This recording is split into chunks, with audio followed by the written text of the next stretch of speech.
is a DeFi enthusiast here. Welcome to the channel. I am so glad and honored that we've got one of the crypto OGs here. I would say he's an OG because he's been in this space since 2013. He is the founder of the world's first decentralized autonomous university called Bittopia. He's also an advisor to Unchained Innovations. So it is my real pleasure to have Amin Rafiee here with us. Amin, over to you. Hey, mate. Thanks for having me over. It's my pleasure. Thanks for the introduction as well. Excited to share some knowledge and hopefully reach your audience with some good tips and also share some knowledge on how they can improve their privacy and a bit about my background as well. Yeah, absolutely, Amin. So how did you get into the crypto space? Like, what was the like the blockchain space in general? Would you like to talk about that? Like, how did it all start? Yeah, sure. It's an interesting story, actually. In 2013, a friend of mine showed me the Bitcoin white paper. And, I kind of looked over it, thought about the concept. We went and bought our first Bitcoin for 50 Australian dollars. And I felt scammed. I'm like, man, we just gave this guy $50 and there's this number 1 on our screen. Like, what do we do with this one? Can't people? It's like I felt like it was Warcraft money, and I was very skeptical. I was like, I feel like we got scammed. I don't know what this thing is. Who are these people mining? I don't know what's going on. So I was very skeptical at first, and then I let it go for a bit, for a couple of months after that. This was in April 2013. I went on a bit of a road trip to see around Australia. Through the road trip, I thought about it a bit more. I came back and read the white paper properly this time. And I was like, wow, this is going to change everything. The fact that you have decentralized currency and it's not reliant on a nation, that is huge. It is worth every ounce of my energy. So I had 2 businesses then. One was for IT consulting and another one was for design consulting. My background is in engineering, and I pretty much abandoned everything I was doing, and I sat in front of the computer on bitcointalk.org for 12 to 15 hours a day. Because I was in Australia, I had to catch the hours, which was in the US and Europe, and I lost about 15 kilos of body weight. I was just, nothing mattered to me, nothing mattered to me. And back then things were moving so quickly, and it was just very exciting. It was for the right reasons. No one back then was in it, for the reasons they later came and joined. It was very authentic and again, very exciting, very rapid. And I did everything I could, I worked on so many different topics and I learned about so many different altcoins, the implementation of blockchain beyond Bitcoin.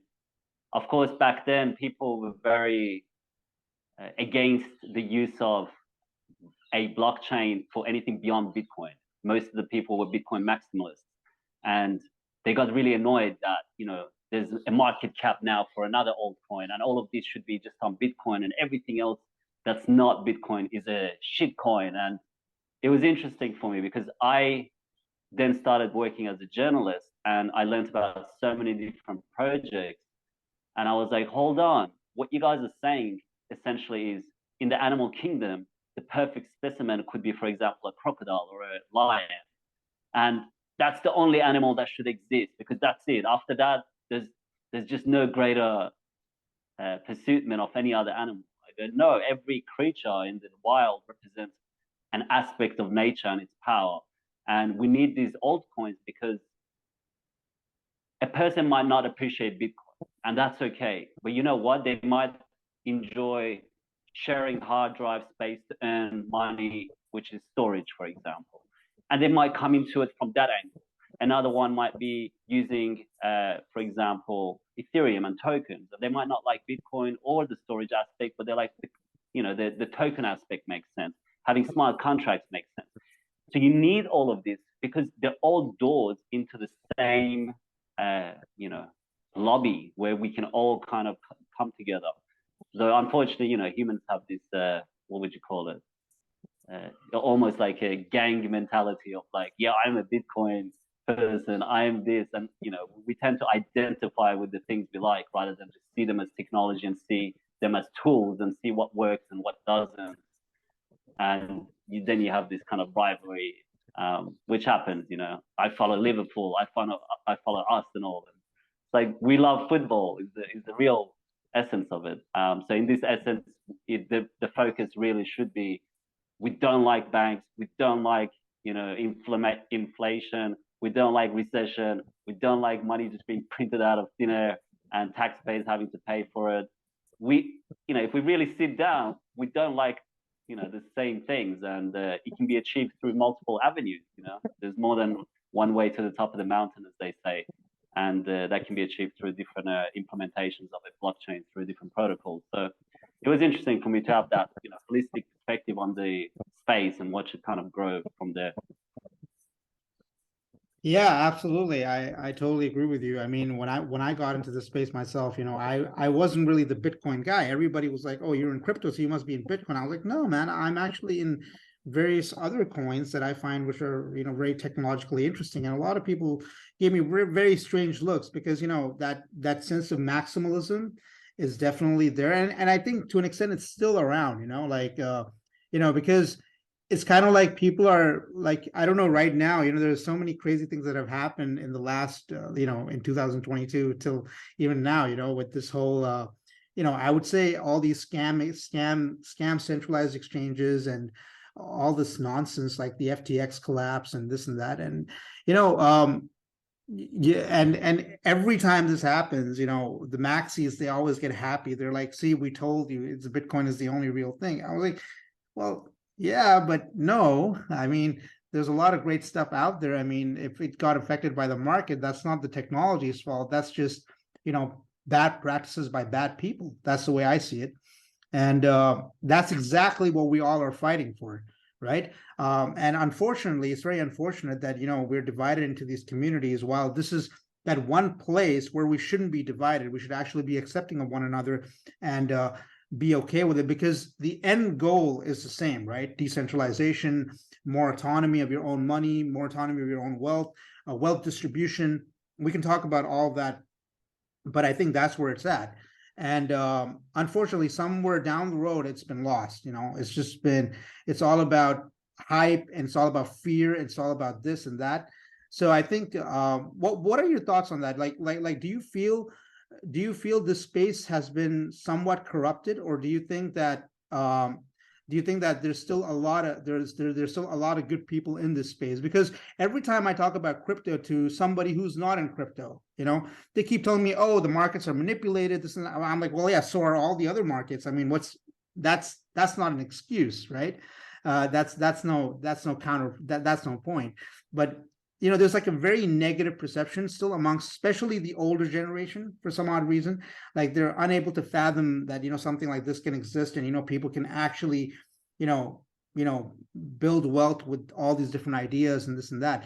So what are your thoughts on that? Like how do you feel the space like has changed over the years, and like what do you think should be done that this space can be improved further? Like any thoughts on that? Yeah, for sure. That's a really good question. And that's something I definitely have focused on. Being in it for so long, you kind of see all the different tricks that are occurring. The most fascinating for me is the dissociation between what is actually happening at the core of it and what the mainstream media kind of shares as what is happening. There's a massive disconnect between those two realms. And it's important that people really start joining meetups and internal communities to get their news and their source of knowledge rather than mainstream sources.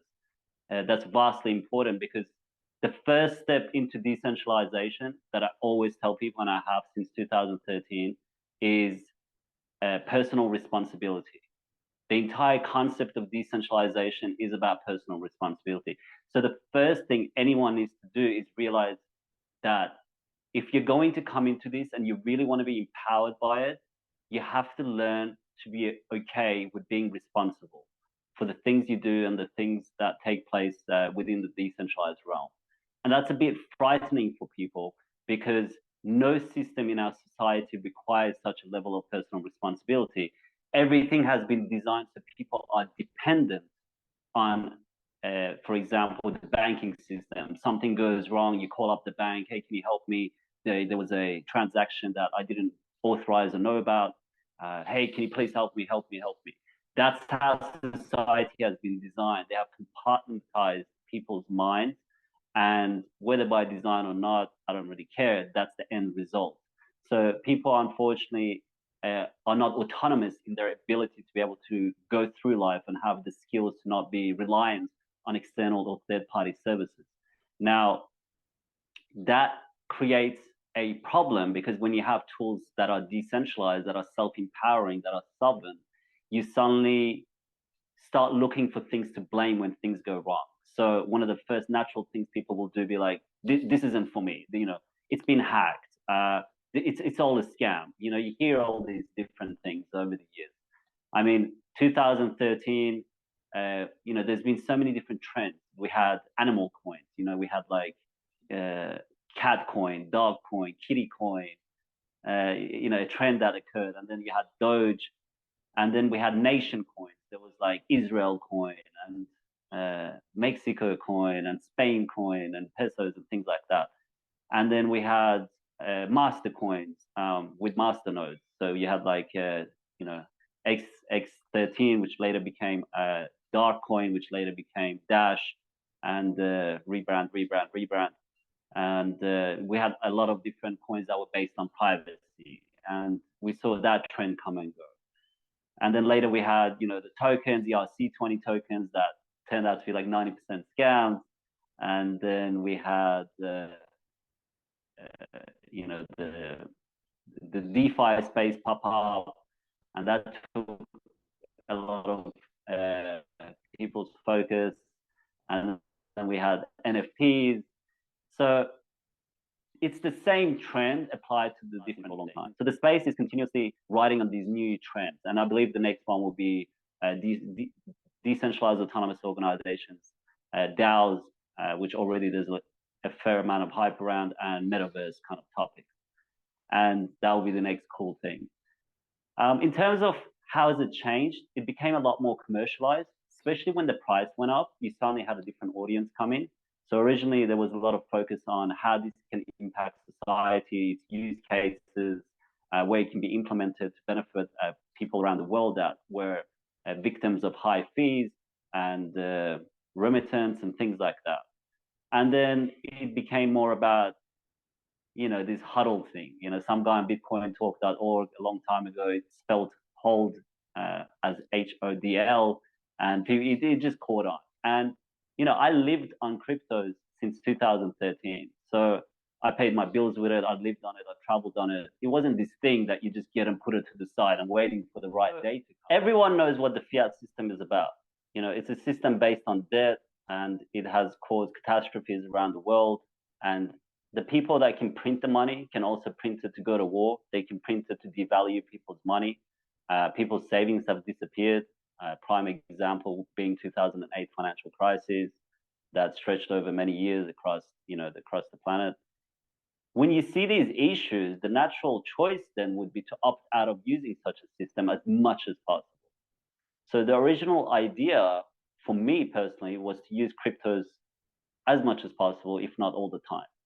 And that was a great goal of mine. And because of that reason, I implemented it across a lot of different services. So, you know, back then it was much harder. So now it's so easy to use cryptos to pay for things. And people have forgotten that they have this tool available to them. And it's one of the most innovative and powerful tools in modern history. Unfortunately, though, people were brainwashed into this concept of huddle and just hold on to it. It's going to go up one day, which there is nothing wrong with it. If you put away like a savings account, you know, a portion of it away, though use it for what it's designed to be. Though you see examples of it and you kind of, it's a bit upsetting because, you know, there's people that I would be like, hey, you know, if you want, you can, instead of paying me back, you can just send it to me in crypto. And they're like, oh no, I'm not touching my crypto. And I'm like, but you know, you can go buy more. Like, why don't you just have like couple of thousand in crypto that's used for paying bills, for paying friends, for paying for dinner. I don't know, whatever it is, just it's like cash on hand. It's sort of like if you were to reverse it, going, hey, can you pay me in fiat? And someone's like, oh no, I'm not touching my fiat because the dollar might collapse and I'm like keeping it in euros. It's like a stupid concept. It's like, that's fine. You can allocate a portion to that theory. On the other hand, have someone hand. Though the function and the utility of it disappeared a lot. Back then, there was a lot of cafes accepting Bitcoin in Netherlands where I lived. Arnhem had a lot of different restaurants, cafes, bars, grocery stores where you could pay with Bitcoin. And it was lovely because we would have a Bitcoin meetup. We would all meet there, go to a bar, buy our beers, and then someone would pay for it in Bitcoin. Another bar, someone else would pay for it. And it was beautiful. You could see its function. You had opted out of the fiat system.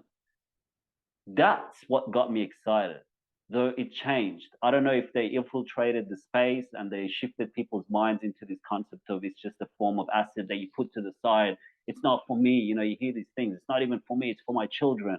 It's like, cool. That's beautiful. Still use it too, So I believe the space got infiltrated and I believe it got commercialized. And I believe people came into it that didn't really know its real function beyond the money-making aspect, which is great. Like, I love capitalism, people should make money. And that's a beautiful thing with cryptos. Though at the same time, it has a function too. And if it wasn't for the people using it to spend it and pay for things, it wouldn't have any value. How can a cryptocurrency or anything have any value if it's not being used? If gold was just this thing people held on to and it was never traded between countries and banks or people, it wouldn't have any value. Or it traded on the stock market. Like, all of these are being traded, right? And that's what gives it the value. Otherwise, it's just this metal that people love and it's just sitting in people's houses with no real application. So there's definitely been a lot of changes over the years in terms of how people perceive it, how they use it, and how it's taught to people. And yeah, so there's definitely been a lot of changes. Okay, yeah, that's awesome. I mean, yeah, no, I totally understand, man. I think the payment, using as a payment is definitely the real use case and utility. For me, I got into this space like about, I think, 3 or 4 years ago. Like basically around the end of 2018, beginning of 2019. That's where I really started to get into crypto. And for me, of course, from a perspective, like the way I saw it was, it's like, Silicon Valley in the early days, right? Where you have all these great ideas, you invest in them, you're like part of this movement, and, you also, you can potentially make life-changing money. So that is, of course, that is of course a big attraction. But the main thing was to have an alternative system. I agree with that. The main thing was decentralization. And I think the most impressive thing that I keep telling a lot of people, like whenever they say, well, gold is the best investment, I was like, yeah, sure, gold is awesome, but how much gold can you carry from one place to another? That's my main question right now. But while, in crypto, you can be carrying whatever amount you potentially have, right? Could be $100, could be $100, could be $1 million, could be $1 billion, and it's all transferable, accessible to you, secure, right? And so, which is going to, so that's that's the way I feel about this, about the space. One of the things that I also want to mention is that somewhere along the line, people forgot that this is a peer-to-peer technology. People became accustomed to using centralized exchanges. And unfortunately, that is the only place that people have ever been hacked in terms of, losing an exchange, losing millions and millions of dollars. You got Mt. Gox as the first kind of intro into an exchange getting hacked and, money going missing. And there was Cryptsy, and there's been a lot of different ones from back in the days and all the way up to nowadays. The reason this happens is that people are bringing their old, outdated mentality to a new technology. So the way Andres Antonopoulos put it a long time ago is that when you had the first vehicles as opposed to horses and carriages, the roads were built for horses and carriages. So you couldn't really understand the benefits of a car when it's being ridden on roads that are built for horses and carriages. Sure, to some degree you can, but you need the roads to be redesigned so therefore you can see the potential of the car. And unfortunately, in people's minds, they are used to this aspect of banking where they go in and sign in with their email address and password. And if something goes missing, you press forgot password, and you know, it's safe. Though they forget that Bitcoin and other cryptocurrencies and platforms and protocols, you are your own bank, you are your own master. There's no one above you. So unfortunately, lots of people go onto centralized exchanges, they pass their power onto another entity, they bring a third party into the situation. Now, I understand why someone would do that if they're trading every day or even every week. So if they're not doing that and they're just trading once a month or they're not even trading at all, then it becomes scary because then you're using a centralized exchange as a bank and you haven't really learned the lesson in the process, and the power that you've been given has been diminished in the process. And it's a very poor approach to this new realm.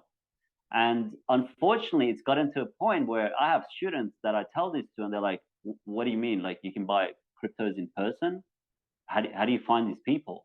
And I'm like, it was designed, and the original methods of purchasing and selling were in person. Like, you would do it with other people you knew. You would go to meetups, meet people, and they're like, there's meetups?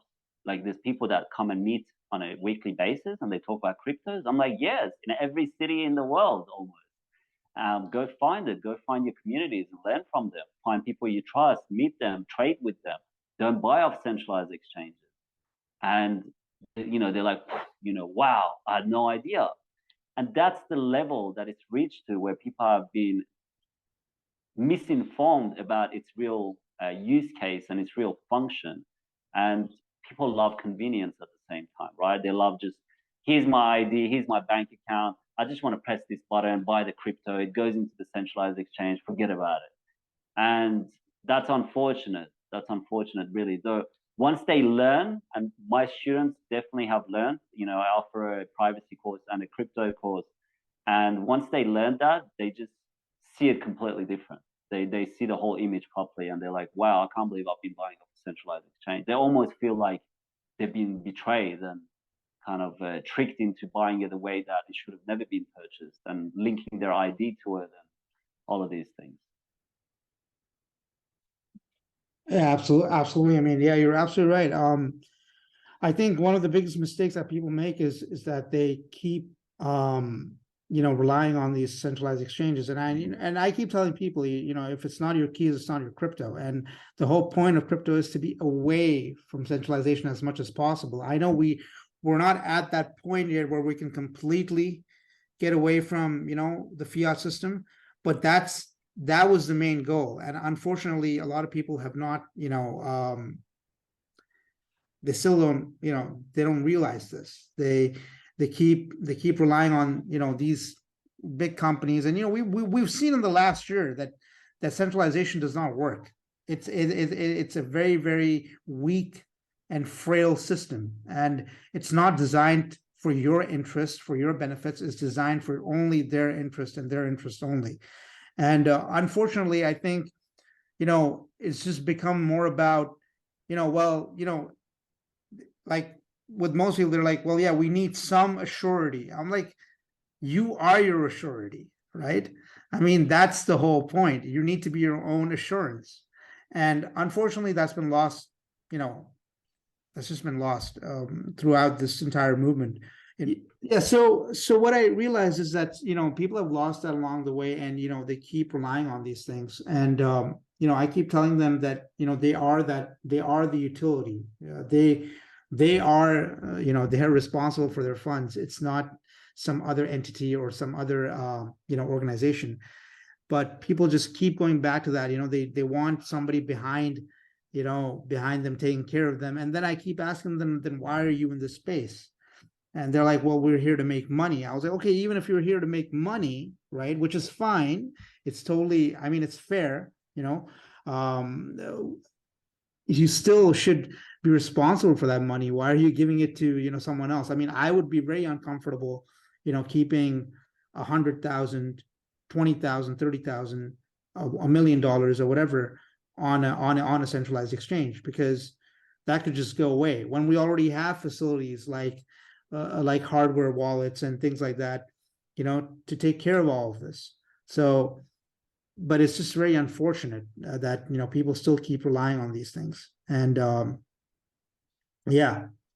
So, which also then brings me to what you guys are doing. Tell me more about Bittopia University, man. Like, what are you guys exactly doing there? What are you teaching? How is this? Like, what is it all about? Please share your thoughts on that. For sure, and thanks for bringing that up. So Bittopia University actually started very similarly to what you said. The idea that people have forgotten what it was like to be empowered by cryptocurrencies, and they've given that power away, and how easily that power has been given away. So my journey began with the idea and confusion, a state of confusion as to why 10 years after Bitcoin is available, more than 10 years now, why aren't people using it? Why are people so confused as to what this is? Why are people so confused on peer-to-peer trading and the benefits of cryptocurrencies? Why is there so much confusion? I still am baffled by it, that if this was created by Apple, or if it was created by Bank of America or some centralized heavy-duty organization, everyone would know about it and everyone would be using it. Though it seems because it's this decentralized technology and it's peer-to-peer and it's bottom-up, there's so much confusion about it, to the point where nowadays people are even confusing it with the central bank digital currency. And they're like, don't use cryptos. Cryptos are evil. And I'm like, what? When did they become evil? And they're like, oh, they'll monitor everything you do. I'm like, no, hold on. You're confusing two very different things. An example would be like, don't use operating systems, they spy on you. It's like, which one? Which one are we talking about? Are we talking about Linux, Windows, Mac? Which one? Can we break it down a bit? Or it's like, cars are bad. Which car? Are we talking about diesel, electric, petrol? Which car? So we need to be specific in what we're talking about. So unfortunately, people now deem cryptos as evil because of central bank digital currencies. And that's unfortunate. So Bittopia came about from this state of confusion as to what is going on. And my hypothesis was that it's knowledge, it's access to education, and that needs to be kind of reapproached. And unfortunately, the space includes a lot of people that are tech-minded and unable to express those ideas in a way that, let's say, someone that has no tech background can grasp and digest. And I ran a kind of a workshop in Mexico with 30 or 40 expats and also local people. And I wanted to find out why they still didn't use cryptos. And we did a word map and a word cloud, sorry. And from that, we wanted to kind of gather what is the main aspect of limiting people from using cryptocurrencies. And, my hypothesis was correct, which was knowledge. 90% plus deemed knowledge to be their barrier as to why they haven't used it. So therefore, it proved the hypothesis that Bittopia can move forward with implementing a decentralized form of education where students are incentivized, as well as many other things. So as a system architect of Bittopia, I saw that most of the prevalent industries in our societies are top-down. Now, whether it's pharmaceutical, whether it's education, whether it's the financial industry, and a lot of other things, they're all top-down. Now, what does that mean? So if you have like a pyramid, at the top of it would be the top-down approach. So you have, for example, in a pharmaceutical company, the pharmaceutical companies, and at the bottom you have the people. In education, you have the educational industry, and at the bottom again the people. Financial system, you have the Federal Reserve, you have central banks, you have other institutions like the IMF, European Central Bank, and then the World Bank, and then you have like national banks, and then you have the people again. In all of these systems, now let's remove conspiracy, let's remove politics, let's remove any form of ideology, and look at it from an engineering perspective. In all these systems, the systematic risk is passed to the end user, meaning pharmaceutical successful companies make mistakes. Who pays the bill? People with their lives. Financial system collapses, something goes wrong. Who pays the bill? The people, taxpayers. Education.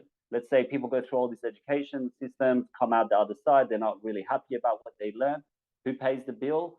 The students. So the way I like to kind of approach it is, if you had a self-driving car that would put at risk the people inside the car to save itself, how many people would buy that car? No one. No one would want to be sitting in a car that would prioritize itself over the passengers. It's just crazy. If an engineer built that, people would be like, you're off your head. Like, what is wrong with you? Why would you have designed it like that? So that is the way most of our most powerful industries have been shaped, where as an end user or as a customer, as a client, as a citizen, all the risk is passed on to these people, us. And that is a poor way to design it. Now, again, I'm not getting into ideology and all of this. It's just poorly designed. From an engineering perspective, that is a poor way to design a system. So we can see how Bitcoin came into the picture and it flipped the story upside down. It put people at the top and then the industries at the bottom. And we can do the same, in my opinion, with the education system. So all of these education systems, well, it doesn't matter if it's Coursera, it doesn't matter if it's any of these platforms either. There's no empowerment for students. So we run a simulation in terms of what happens if we take the tuition that comes in from students and we put it into a decentralized treasury. And that decentralized treasury then provides an income to the top students. If not, it empowers them to become entrepreneurs and use that money from the treasury to develop their ideas and develop businesses that would then come back and fund that particular course or field of study or society that they're a part of. Now, that's interesting, because then I come as a student, I put $5,000 down to do a course, and if I rank well, not only do I get my 5,000 back, I could even double or triple my money. I could even have access to a network of mentors and entrepreneurs to come and say, well, I just studied this and I have this brilliant idea. Are you willing to fund it? And as an organization, as people that are part of that particular society, they can be like, sure, what's your plan? Send us your business plan. Okay, it was going to cost $20,000. I'm going to give 50% of it back to the society and 50% of it for myself to develop it. People go and vote on it as they do on a DAO. And suddenly you make education very interesting. You incentivize the education process and the students that do well. You open up doorways where the tuition can create a pool or a treasury that can fund entrepreneurs, and it empowers the students to go out and actually do something with the knowledge that they have learned, rather than just go and work for someone because they're like, well, I finished university, I have $100,000 debt. Of course, I'm going to go work for Google or Facebook. And they'll never come out of that. Once they have that Google or Facebook salary, they're never coming out of that, So our brightest minds are being thrown into these organizations or companies that are really not doing great things for society, quite the opposite. And I would much rather be able to empower them so they never even consider that as an option and go and become entrepreneurs and create their own companies or organizations. And that's really what Bittopia is about. It's about incentivizing students, taking their tuition and creating this beautiful world out of it. And we've been doing it. We've funded scholarships from the tuition. We've been able to incentivize the top students or that are really contributing and helping other students into attending another course for free because of the way they've contributed. And if a person can't attend the course, let's say someone is living in one side of the world and the university they want to go to is on the other side, that's a lot of movement. What happens if we create an opportunity for people to earn their way into a course? So if I wanted to go to Harvard, I don't have the money. Unless I get a scholarship and I do really well, that's one way to get into Harvard. That's really difficult. But what if I was like, hey, Harvard, I'm great at social media and I want to go and market some of your courses and tell people about the topics that you do and bring in some students. Can that fund my tuition? Of course, it's never going to happen at Harvard. So with Bittopia and the protocols we're developing, you will be able to do that. So if you don't have the funds to study a course, guess what?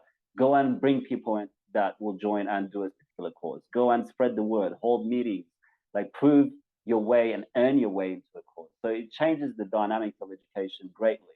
On top of that, we have open source curriculums. So if there's an update to a course, just like a software, you'll get, once it's developed, you'll get an update and you'll be like, okay, the course that I studied just received an update. Let's do the updated version of what's been added to the curriculum. Or, hey, the top students become board members of that particular society or course.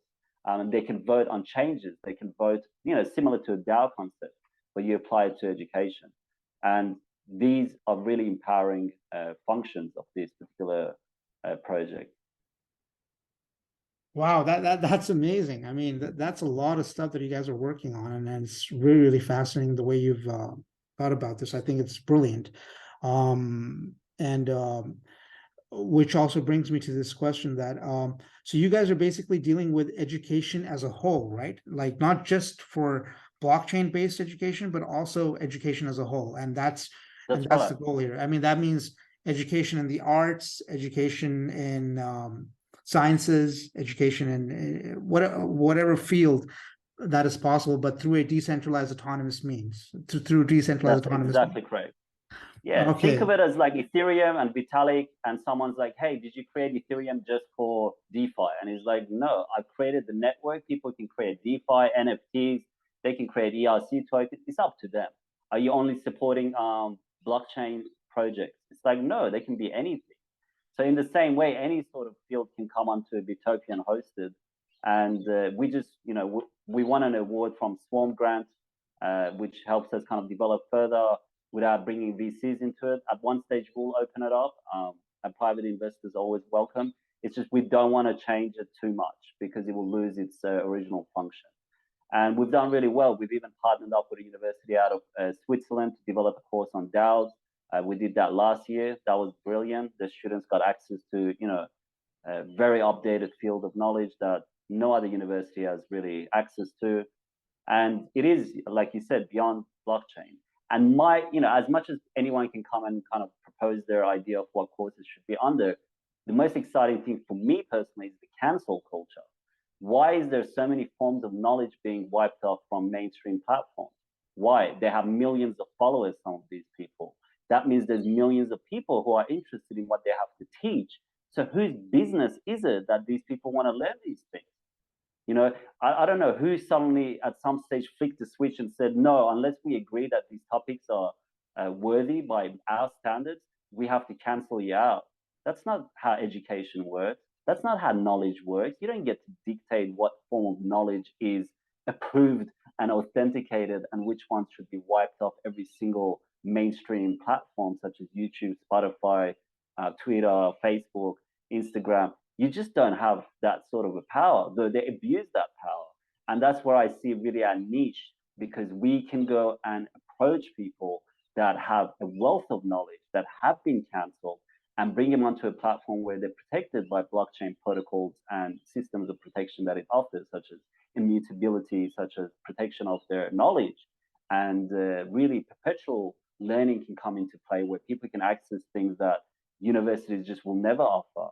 And that for me is very, very exciting because there's so much out there that people just don't have access to that you're not going to find on Coursera or Udemy or any university.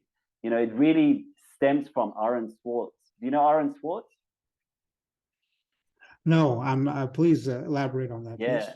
So he was one of the founders of Reddit at the very early age. There's a documentary called Internet's Own Boy, and he was a genius, and he fought so much to protect knowledge and access to knowledge. And his whole idea was we need to remove the privatization of knowledge because there's so many public universities that have research papers, though you need to go past the paywall to access them.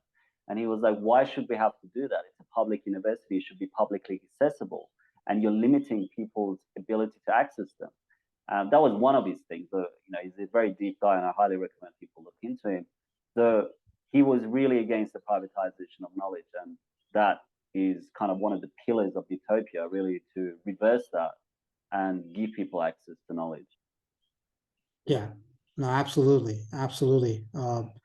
I absolutely agree with you. I mean, this is really, really fascinating, man. And what I realized is that I think it's really, really important to be with what are you with what are you doing? Because speaking of cancel culture, I think, you know, it's over the years, it's just been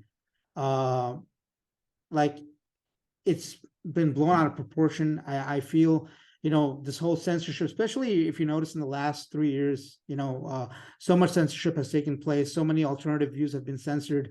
So many, you know, medical professionals have been censored, you know, because, you know, the, you know, of course, I'm not going to get into this too much because obviously YouTube, unfortunately, doesn't, you know, is not too forthcoming when it comes to these sort of topics. And this is exactly the point that you know, you and I are trying to make here as well, is that we need more decentralization, we need less censorship, and which brings me to and we, of course, we need more privacy, because most of our data is being, you know, being misused by these big organizations for their own benefits.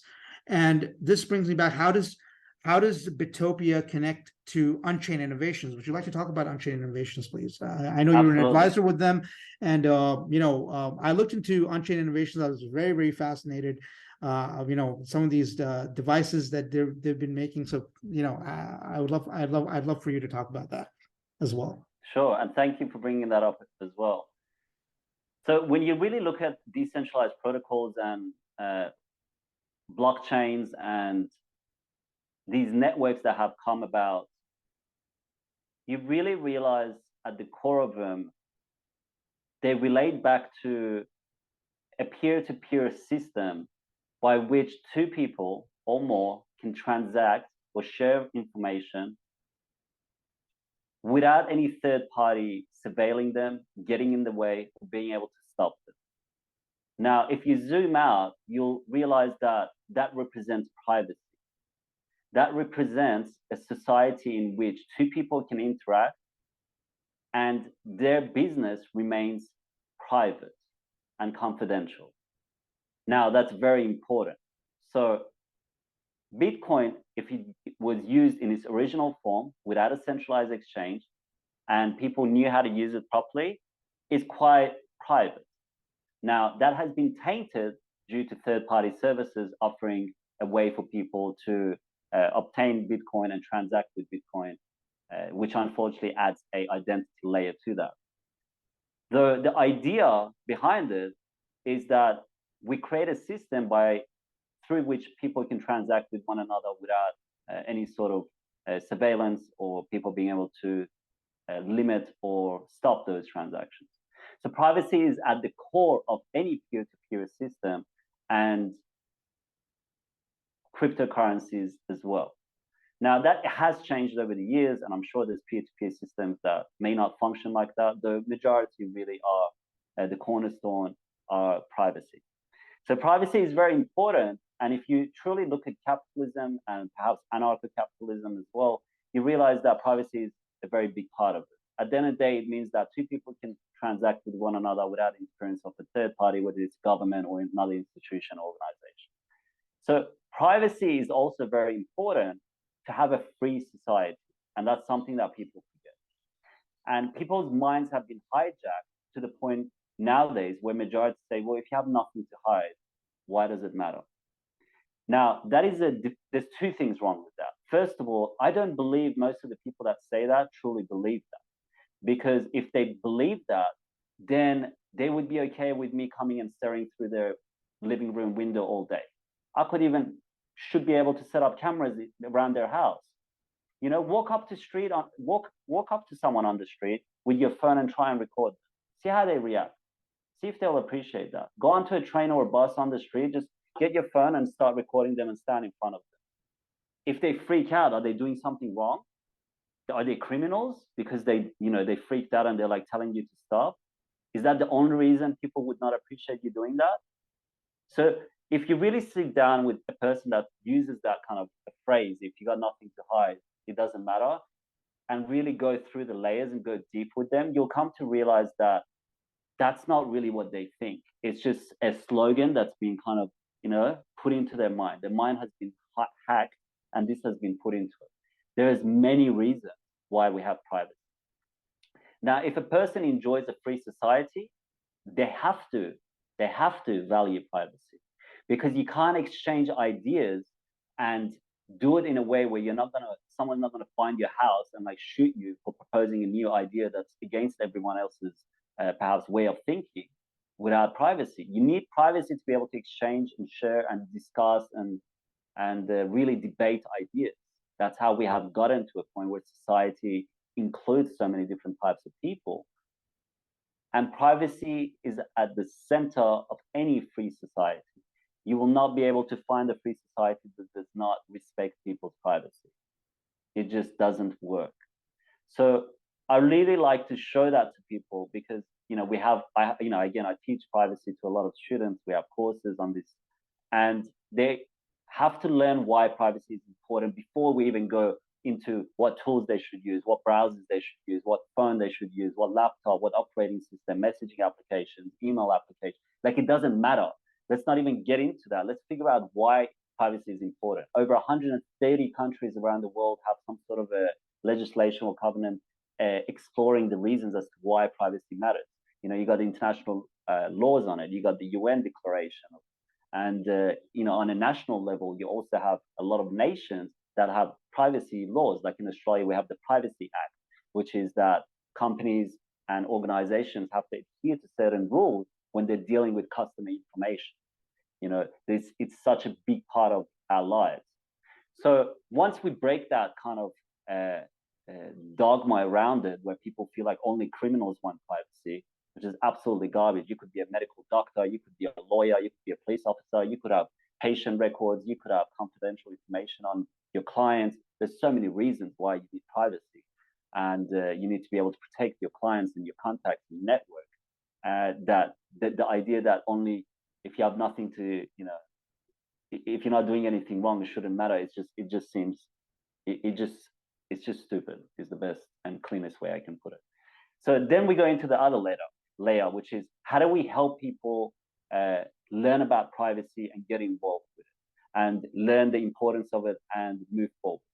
That's where Unchained Innovation came about, because we saw that there was a very real need for people to be educated on what tools are available. There's a lot of fear mongers out there that are like, the world is going down this path. Look what they're doing. Look what the banks are doing. Look what the government is doing, which is fair.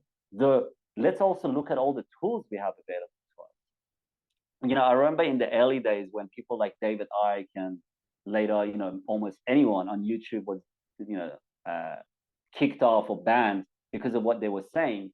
They were all like, we got banned on YouTube. Wow. And I'm like, of course you did. Like, what else did you think was going to happen? It's like going into a mosque and preaching Christianity. Of course you're going to get kicked out. This is their house. How did you not have a backup plan? You are, in essence, in need of reflecting rather than screaming at them like they're the bad guy. You know their nature. It's like Sun Tzu's law: know thyself, know thy enemy. Of course they're going to kick you out. You should even be like, wow, I got away with that for a while, didn't I? They allowed me to say whatever I wanted for 2 or 3 years. Like, you should be happy they even let you speak about all these things that goes against their, ideologies for so long. So I was surprised that people found it surprising, that they were like, oh, I'm getting kicked off YouTube. It's like, of course. So Unchained Innovation, in a nutshell, came about as a form of allowing people to really see what tools are available and really giving them access to these tools in a way that's digestible. Because there are a lot of people within the privacy space, again, technically minded, unable to express it in a way that easily digestible. And we often have people that are like, well, there's this tool. Why isn't everyone using, for example, conversations? And I'm like, people are on Facebook Messenger. They're still trying to figure out how to go from that to Telegram. In your mind, it might be easy to be like, oh, you just download this app and, you do this thing and you go onto terminal and download this script and it does it for you. I don't understand why isn't everyone doing it, And that's what happens when you live in the bubble. Things seem very easy. It's like, for me, I've used cryptocurrencies for over 10 years. For over a decade, I've used them and taught about it. So for me, it's very different to the person that's just heard about cryptos. And it's like, what's a wallet? What's a private key? What's mining? I don't want to think about this. I'll go onto a centralized exchange. So Unchained Innovations was very successful, establishing itself as a pioneer in terms of offering devices where people can use open source devices and use a operating system that was built for privacy. So on all the phones, Graphene OS is used, and Graphene OS is the most secure and powerful operating system on mobile phones available today. And we also offer laptops that are Linux-based. So you are pretty much opting out of mass surveillance out of big tech companies. You are removing yourself from data collection, contributing to AI empowerment. I mean, if you go and look at Google's AI, I forget what it was called, 50% of its data came from publicly accessible social media outlets or platforms. That's really fascinating. If people really sit down and figure out, if you want an AI, you're going to need data. So if you really look at the engineer's mind, you'll realize that social media didn't come about to help people connect. It came about because their end goal was an AI system. And how do you create an AI system to be very powerful? You need data. You need lots and lots of data. And you need to know how people think, how they react to certain topics, how they react to certain comments, what kind of content they share, their opinions, their ideas. Well, how do we get them to share that with us without making it look suspicious? Let's call it social media. Let's call it Facebook, and let's make it free. And let's call it connecting people around the world and giving you access to speak to your family. Guess what? In the process, they collected all of that and fed it to an AI. If we didn't have social media and the way that people publicly express all their thoughts and ideas and images and photos and all of this, AI would have no power. It would be such a weak state. So once you understand that, you realize the best way to defeat anything that goes against humanity is to limit the amount of information you publicly express and share with big tech and these organizations that collect it. Then it becomes a much more approachable matter.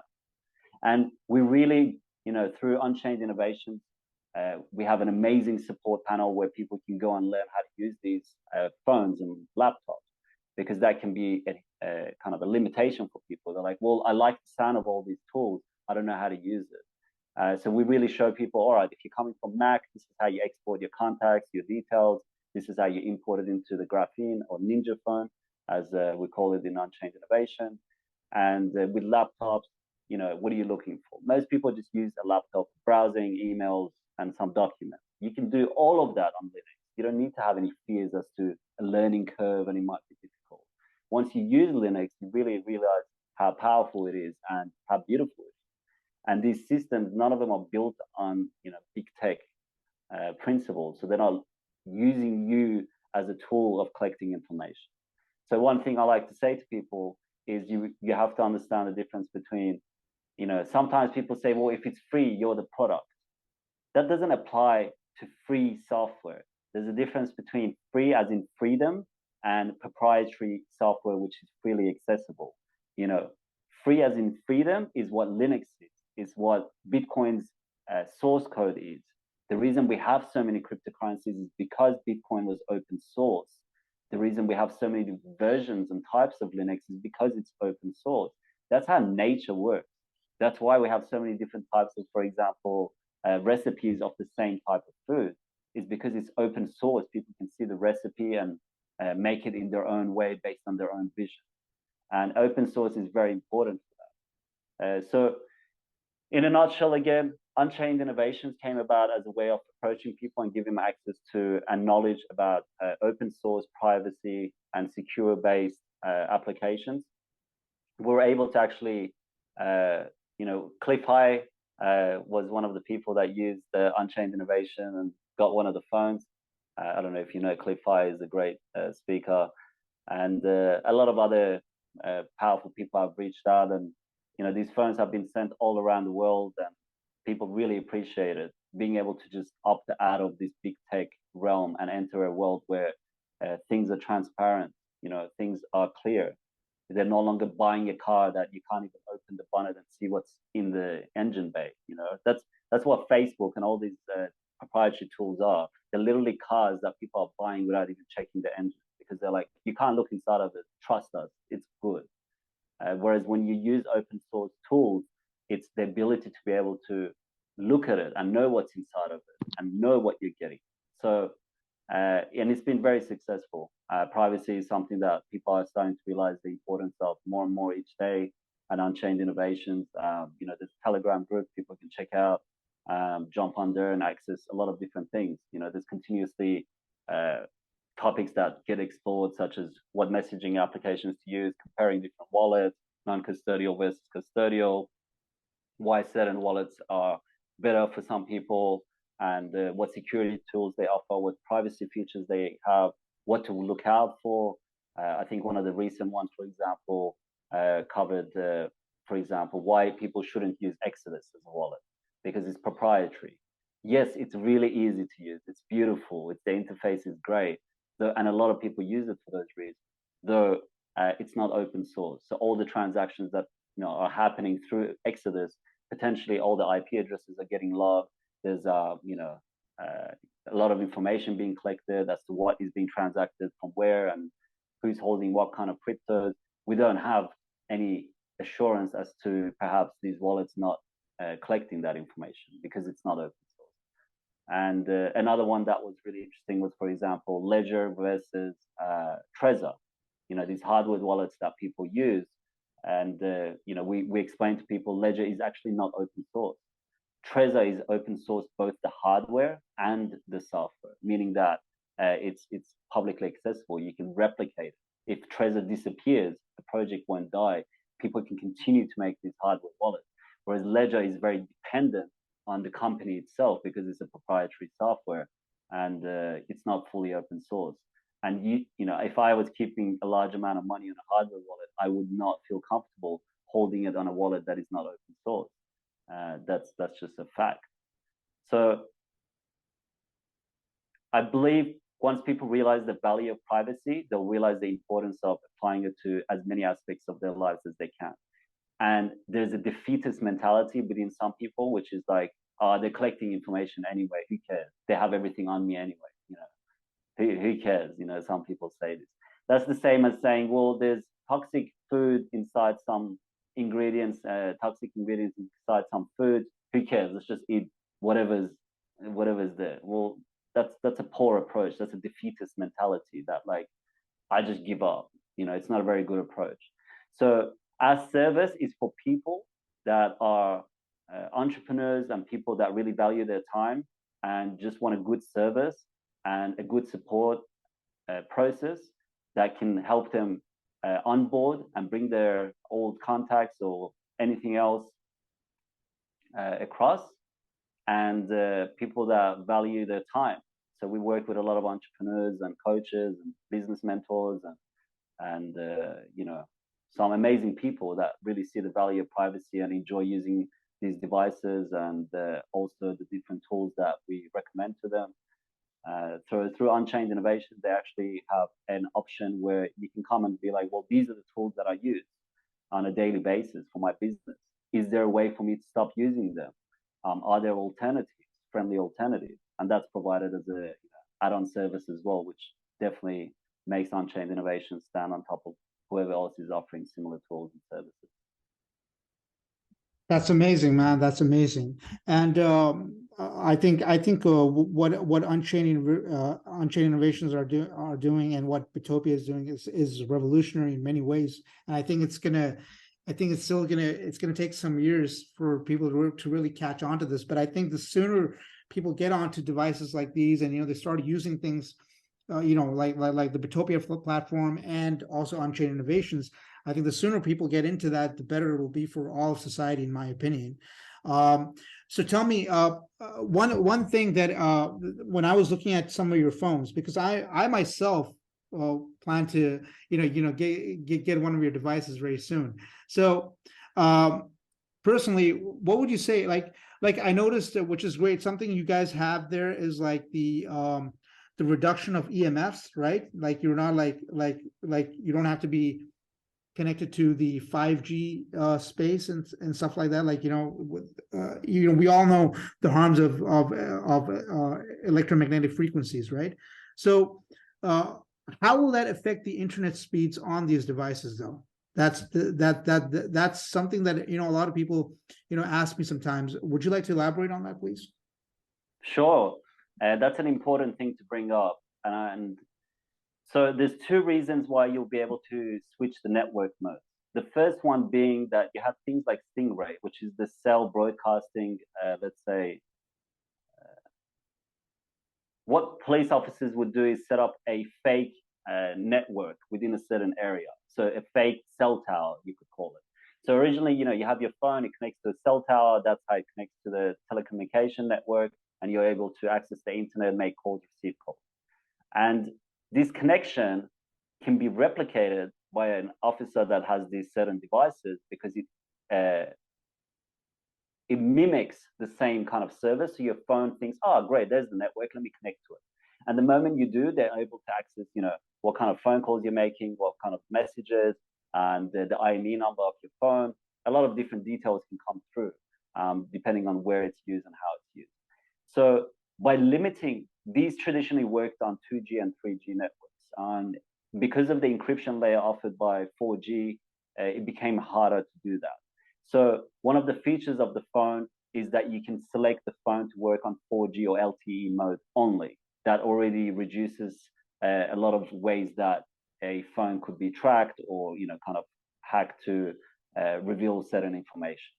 The other aspect is that certain people don't like using or accessing 5G towers or 5G frequencies.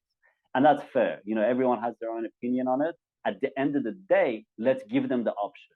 And I think that's the best approach that anyone can have in society. It's like, let's not fight with people. That's a certain thing. There's a lot of data and publications out there that show the dangers of 5G and even 4G or 3G. All of them have some sort of let's say, negative attribution that people should be aware of.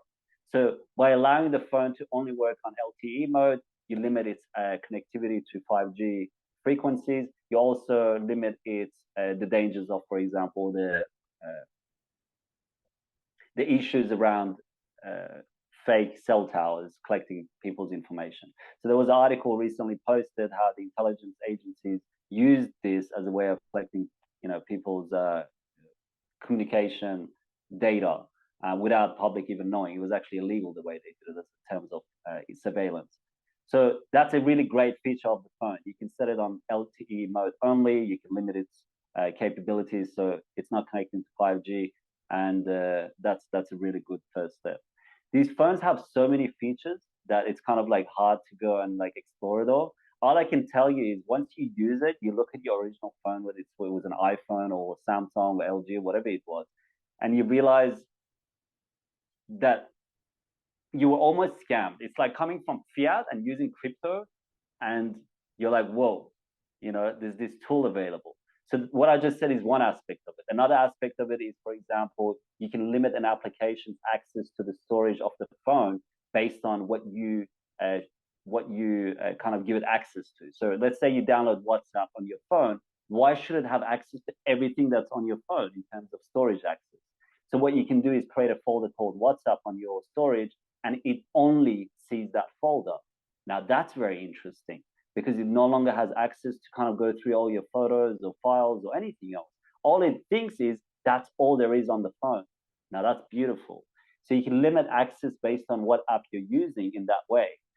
You have profiles on the phone, meaning that you can have a work profile and a personal profile. Work could be, all right, look, I do need to use Instagram, I do need to use WhatsApp, I do need to use Uber, which is fair. We're dealing with people, sometimes entrepreneurs, sometimes, coaches, sometimes regular people that use certain apps they have to for their work. Let's segregate those apps and put them on a different profile. So once work is done, you switch off that profile, you're back into your personal mode, and you don't have any of these big tech apps on your normal profile. So that's really great approach to system as well, where you segregate two different parts of the phone into having profiles. And once something is on a certain profile, that's all it has access to. So if you have a VPN app, you do need to put it on both profiles. there's certain things that you need to keep in mind. If you take photos on one side of the profile, obviously it's not going to be accessed on the other side. So it becomes completely like two different phones. And that's really cool. But it also has cool features, which is like, all right, I've already installed these apps. Can you please bring it over to the new profile? So it saves you time from having to start from scratch and install everything again on the new profile. These are some aspects. You can switch off microphone and video access completely, so no app has access to it. Sometimes I'll forget to switch it on, for example, and I go to send someone a voice message on Signal, and it's just like mute, and they're like, I don't know what you were trying to say, but I think there was no audio. So it has certain tools that are very, very useful, and you can control permissions per application as well. So if I install, for example, let's say if I was to use Google Authenticator, though I don't, if you were to use Google Authenticator, why should it have access to your microphone or anything else? It should have access to nothing. Certain things that you download should have access to nothing. No network access, no mic access, no video access. So you can actually control permissions on an app-to-app basis. You can control storage access on an app-to-app basis. And these are things that you can actually see. So behind the scenes, it has so many security and privacy features that it's unbelievable. So Cliff High actually bought one, and he did a test on it in terms of bandwidth and connectivity. And he goes, it's ridiculous. Like, it's such a huge drop in bandwidth usage because the phone is not constantly communicating with Google and sending all this information back, or other entities that it may communicate with. So some aspects of it you're not going to be able to see directly, though that's the case with most technological protocols.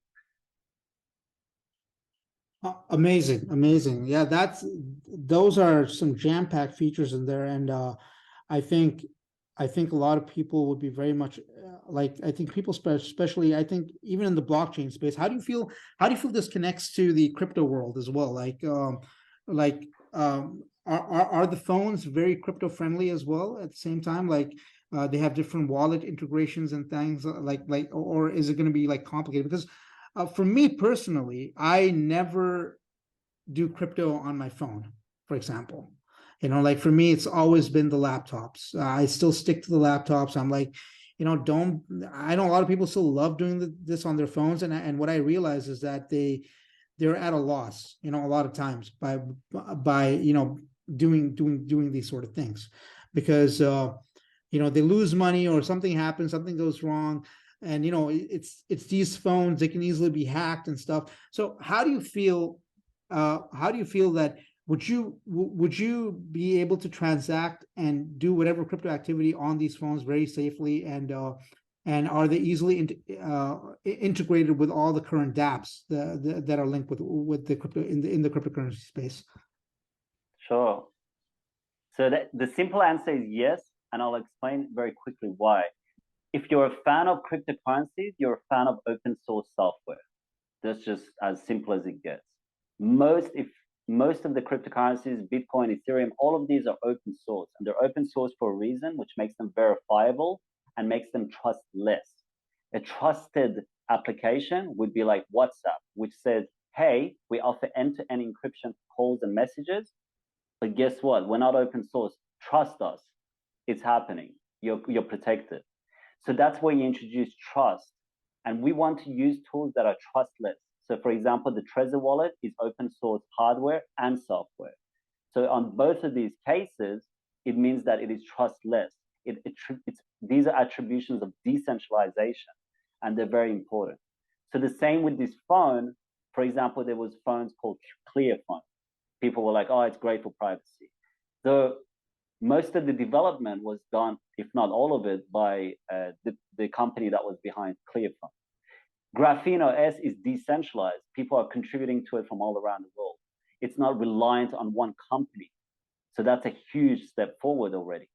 It's open source, just like Bitcoin is. Anyone around the world can look at the code base, contribute to it, examine it, verify it, audit it if they need to. That's a huge step forward. No other phone, if that people are going and buying in the store, are like that. Sure, Android is open source, though it comes with bloatware. In most cases, you can't even remove this bloatware. So if you buy LG, it will have basic apps by LG on there. you buy Samsung, it will have apps from Samsung on there, which maybe be able to disable, but you can't really remove them. You have, for example, the Google search bar, which some phones can't even remove on it. You have the Google, speech to activate certain things or commands, which you can't fully be sure that it's removed from your phone. For example, instead of searching with type, you can say, okay, Google, or hello, Google, and say what you need to the phone. Or Siri, for example, on Apple phone. So these are all protocols that have access to your microphone. They have access to what applications are on there. Apple itself sends a command back to Apple every few seconds. It pings its own servers. Google the same. So there's so many things that are on these traditional phones that go against the principles of decentralization and open source. So these phones are already a step forward because they don't come with that bloatware. So you'll notice that your battery actually lasts longer. Your phone is actually quicker, and there's much less data being used. And at the same time, if you do it properly, you can run any app that you want. So a great feature, and that you mentioned, can you run all these apps that are out there? Most of them that don't require Google services will run without any issue.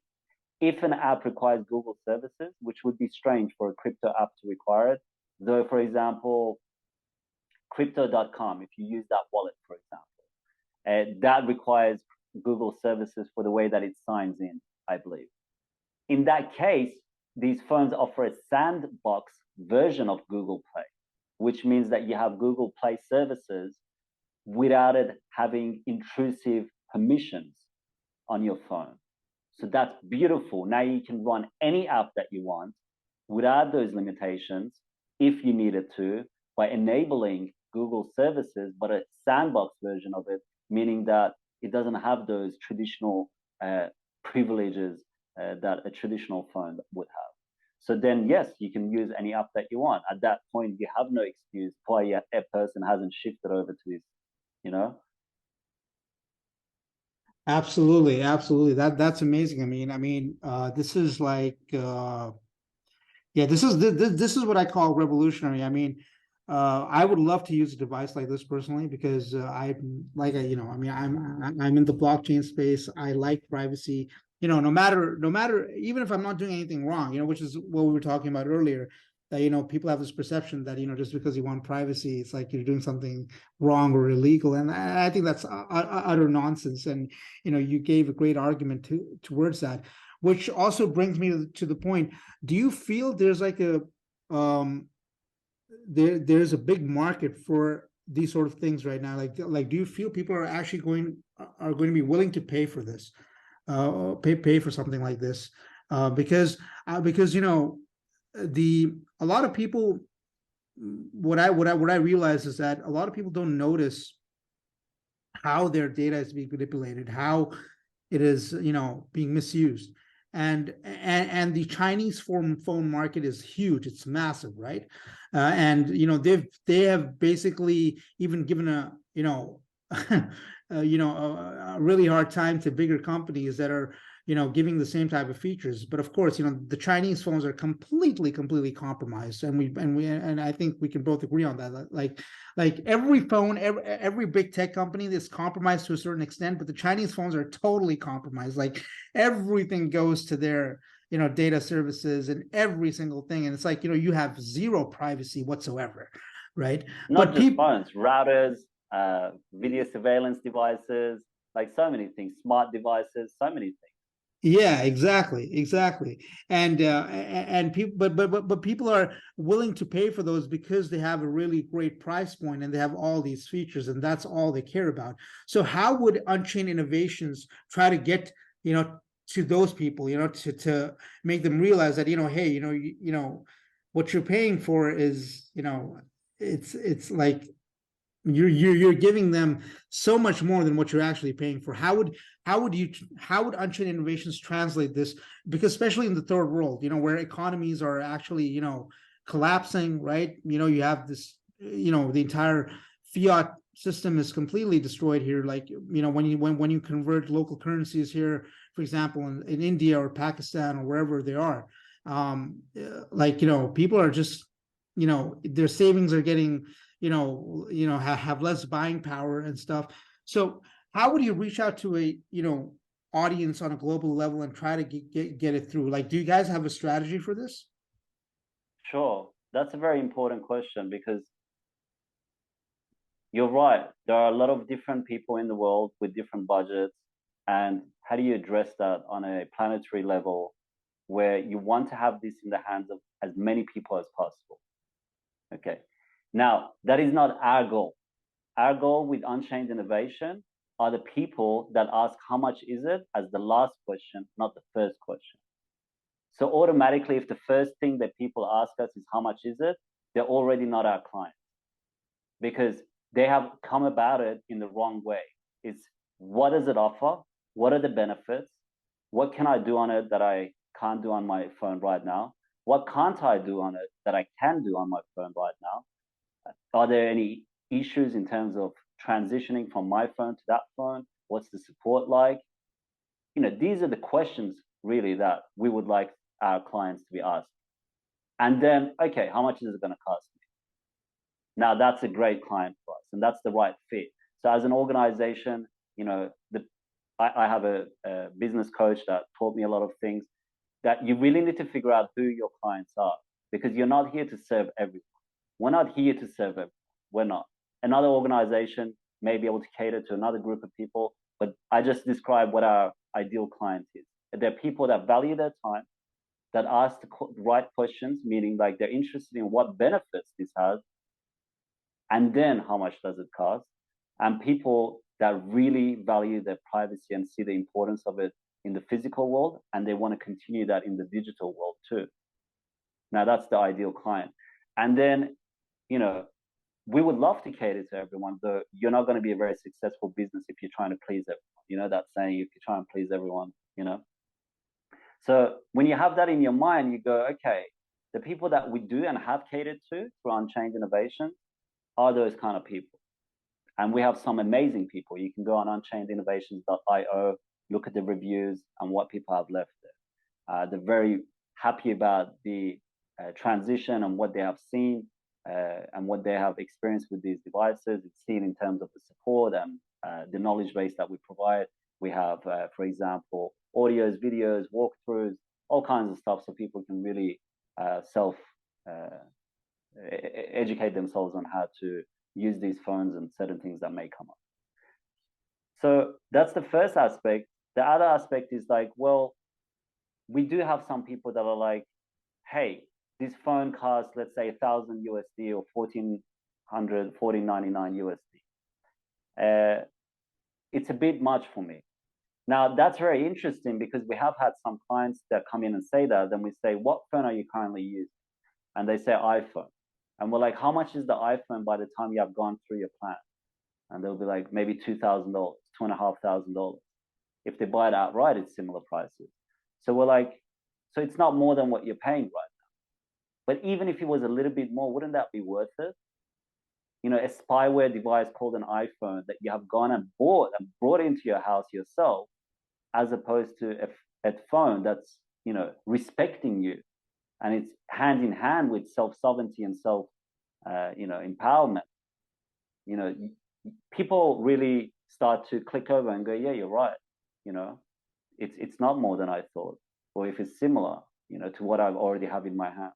Now, again, we do understand it's a big world with a lot of different budget, estimation of what people have available to them. And there are perhaps other people catering to different price points by selling secondhand phones, things like that, but they're compromising certain things. We don't make those compromises. With Unchained Innovations, all the phones are brand new. They're not secondhand or refurbished phones. We don't deal with that at all. And the service we provide is for people that value an in-depth and accessible level of support. Sometimes we get on the phone with people and speak to them for hours to resolve their problem, to help them understand what it is they have in their hand. And if a person wants to just go buy a secondhand phone that has similar features with no support, with someone that just caters to maybe 5 or 10 people, no real knowledge base, that's up to them. That's up to them. Yeah, I absolutely agree with that. I mean, for me, I mean, the way I see it is like, how would what is your privacy worth to you? That's I think that's the right question to ask. And I like, could you really put a number on your privacy, on your own, self sovereignty?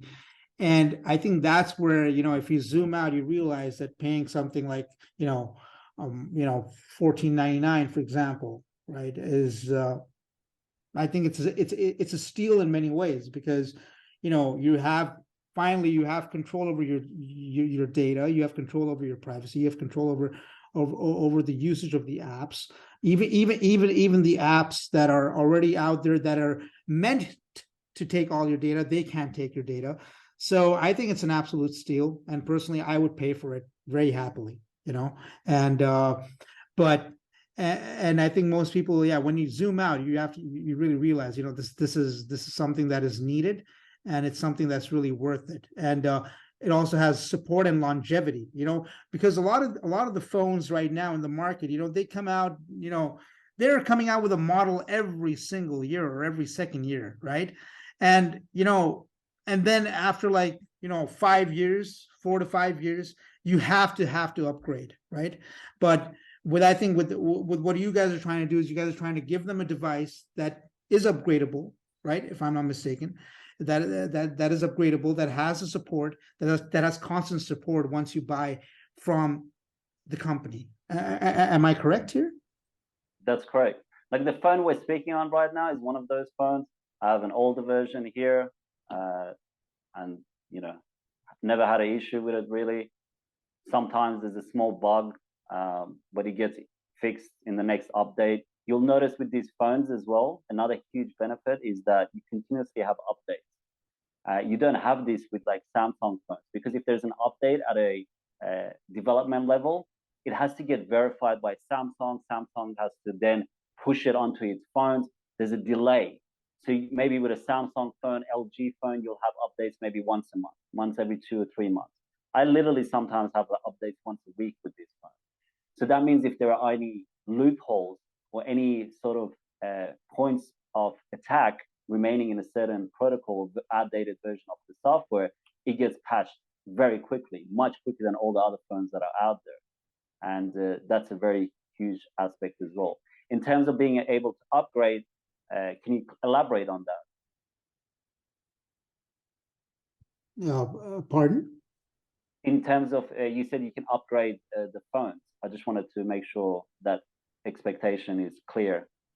Yeah, I mean, let's say if I buy a device from you, right? How long would I have to go without buying another device? That's that. I think Yeah, I think that's my main question. Yeah. sure. No, that's very important. So it depends. Are you a person that's taking photos and photos are very good to you? But that's the same as any other phone. If there's a new model that takes better photos and you want that one, well, you can't really upgrade the camera and pull it apart and we upgrade the camera. That's not going to work. If we're talking about updates and the phone not lagging and slowing down, which is called planned obsolescence in design and engineering, meaning that as a product ages, it just becomes slower and a pain to use. So therefore, you force the end user to go and buy a new model. That doesn't happen with this anymore. For example, with these phones, as the new model comes out, they have 5 years of updates, guaranteed updates. So that means for the next 5 years, you'll continue to receive updates, and if not, perhaps for a few more years after that, depending on the model and what's going on. So you're guaranteed 5 years of support and updates. 5 years of updates. So when you look at it like that, you have a phone that's not designed to go slow as you update and go forward. If anything, it removes all the bloatware, so it continues to work. So the real reason why you would upgrade is perhaps the battery might diminish after 4 or 5 years. That can happen because batteries, the more they have a certain amount of cycles that you can charge them. And once it reaches a certain point, you might notice that the battery is not holding its original capacity.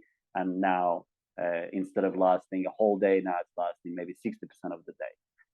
If you're savvy, or you can take it to a technician, they can take the battery out and replace it for a new one. So in most cases, people surely upgrade their phones within 5 years, unless they really don't do much with it, which is okay too. If they don't do much with it, then chances are it's going to continue working.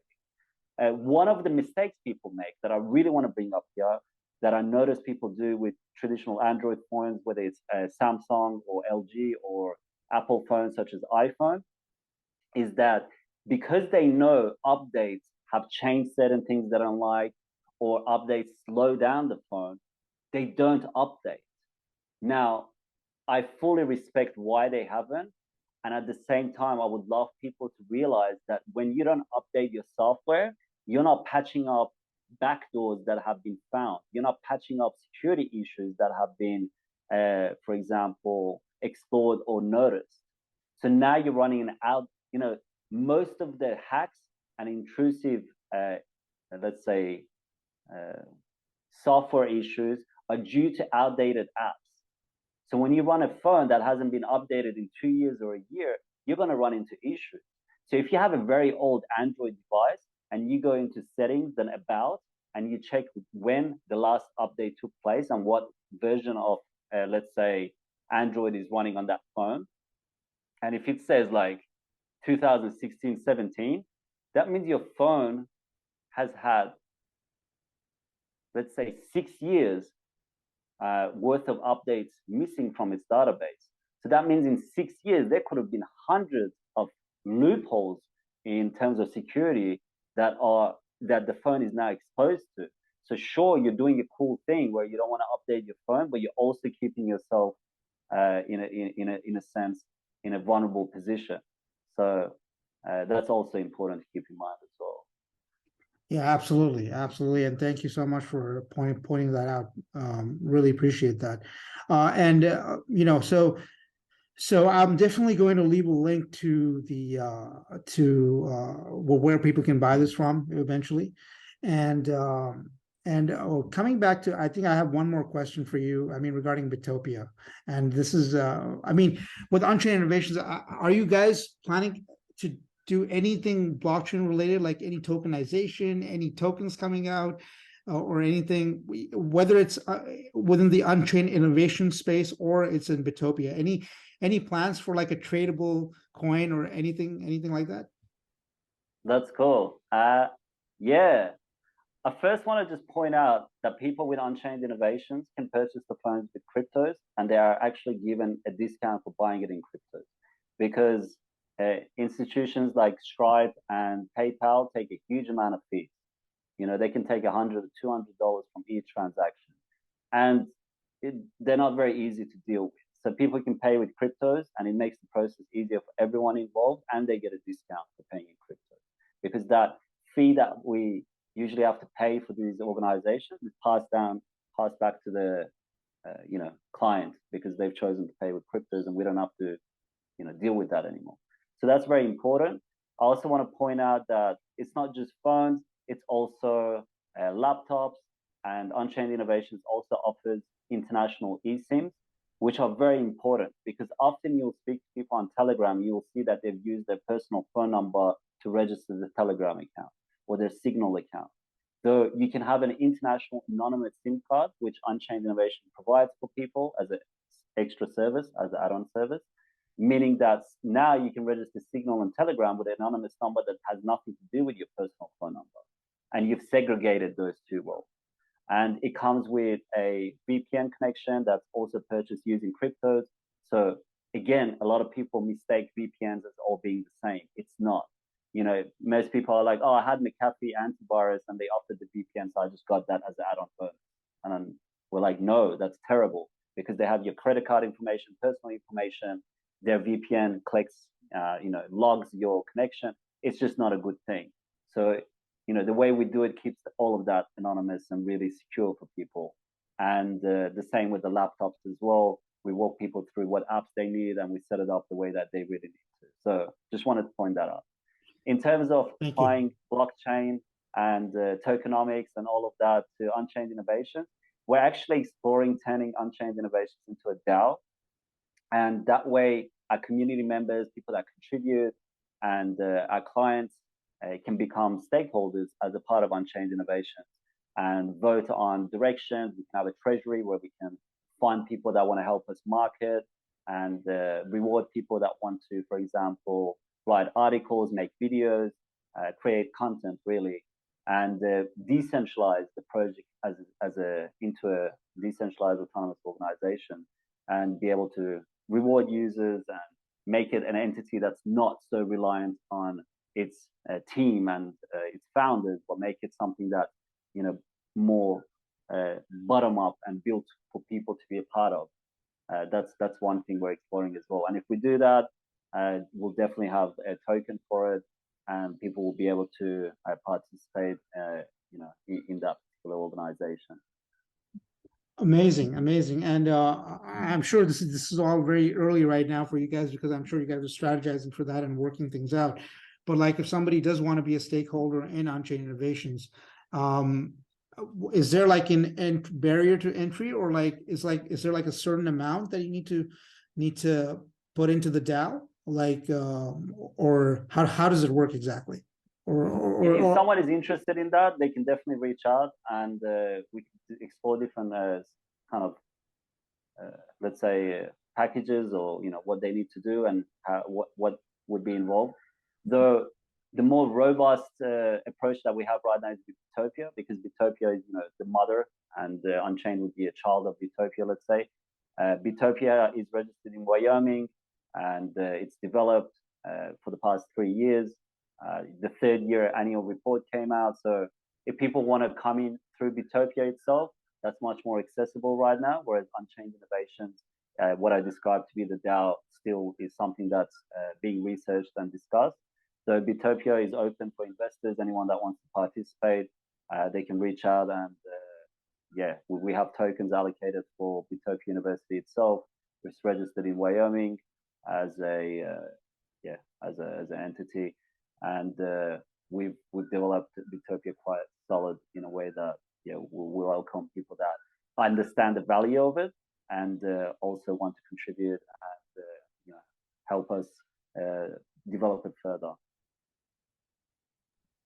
That's wonderful, Amin. Thank you so much, man, for for your time, for everything that you've shared, man. I mean, it's refreshing to hear your take on the entire blockchain space. It's refreshing to see what you're doing in the education space, and it's also refreshing what you're doing in the privacy space, man. I mean, I wish you the very best, and I really am looking forward to seeing how Unchained Innovation grows into a massive giant. And I really want it to, because what you guys are doing is absolutely brilliant. And I'm so honored that you took out your time and to speak to us, speak to me, to talk to my audience, and at the DeFi enthusiast. So I'm really appreciative of that. Of course, and thank you for having me on the show to be able to kind of explore these ideas with you as well. And I just want to say, later perhaps we can include a code that's part of your network, so anyone that comes through your network receives a discount on the phone. They get like a complimentary shipping, and also it's good to know that they've come through your network as well. I also want to mention that there is a privacy course that will be launched very soon as a part of Unchained Innovation, and that will really help people understand the different applications that are available, what messaging apps, what browsers, what VPN, why they're important, and we really go into all of that, and that will give people a better idea on what they can do, and that will be accessed soon as well. So once that's ready and it's live, we'll definitely send you a link, and again, people from your community can use the code that you include, and that will give them a let's say promotional value as opposed to original value. So that would be really good as well, and it has a lot of value for people that want to watch and learn. Thank you so much, Amin. I really appreciate that. Absolutely. We're going to leave all the links for everything that you guys want to, you guys want to look at Unchained Innovations, you guys want to look at Bittopia. We'll leave all the links in the video description. And thank you so much, Amin. It's been a real pleasure. It's been a real pleasure. Of course. And just to note, if anyone's going through Unchained Innovations, it's through application forms only. So it's not just a shopping cart you check out. The reason that's done that way is that, we really look after our clients. So we want to know what apps you're looking to use, so we can set expectations, configure it the way that people want it. And it also allows us to filter out people that are not right for us, depending on what they're after and what they're looking to obtain. So it's just a couple of minute application form comes through, and someone will get in touch with you and move forward from there. Awesome, awesome, awesome, Amin. Thank you so much, man. Do you have any other thing to add?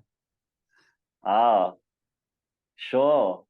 Really, I think the message moving forward is that we are so powerful and there are so many tools available to us.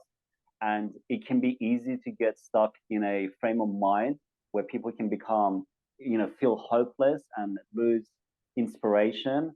And it's important to realize, as much as there are people developing tools of surveillance, AI, and all of this, there are also amazing people developing some powerful projects, and have been for a long time, that really empower people. And unfortunately, most of the focus by most of the channels and everything is on the fear mongering and all of this. Though it's important, that's why on Unchained we explore all these tools and really give people, hey, there are solutions. Let's talk about solutions. It's good to talk about what's happening in the problem. So the message I have for people is that we are all powerful, and as much as there are things happening that we don't like, there are also amazing stuff happening. And really keep up the inspiration and focus on what's happening and see where you can contribute, because there are really beautiful things out there that we can use as tools. Absolutely, absolutely. And on that note, guys, this is me, the DeFi enthusiast, and we have Amin Rafiee here. Thank you so much, my friend. I once again, thank you. Thank you so much. It's been an absolute pleasure. My pleasure as well. Thank you so much.